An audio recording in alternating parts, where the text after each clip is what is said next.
at the sky! It's Lord Hanuman! And Ganesh. Welcome to Little Vedas, where ancient wisdom meets magical stories.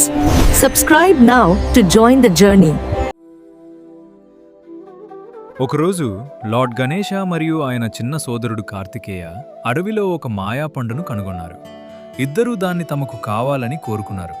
వారు దాన్ని కైలాస పర్వతానికి తీసుకెళ్లగా వారి తండ్రి lord శివుడు దాన్ని జ్ఞానపు పండుగ గుర్తించి దాన్ని మొత్తంగా తిన్నవారికి శాశ్వత జ్ఞానం లభిస్తుందని ప్రకటించారు. దాన్ని గెలుచుకోవడానికి లార్డ్ శివుడు ఒక పోటీని ప్రకటించారు. 3 సార్లు భూప్రదక్షిణం చేసి రావాలి. కార్తికేయ వెంటనే తన నెమలిపై ఎగిరిపోయాడు. కానీ గణేశుని చిన్న ఎలుక అంత వేగంగా వెళ్ళలేకపోయింది.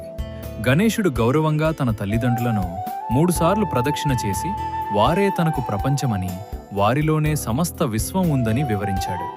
గణేశుని జ్ఞానానికి భక్తికి మెచ్చి లార్డ్ శివుడు ఆ జ్ఞానపు పండును ఆయనకే బహూకరించారు. ఈ కథ పిల్లలకు బుద్ధి మరియు చాకచక్యంతో సమస్యలను అధిగమించడం మరియు తల్లిదండ్రులను తమ ప్రపంచంగా గౌరవించడం నేర్పుతుంది.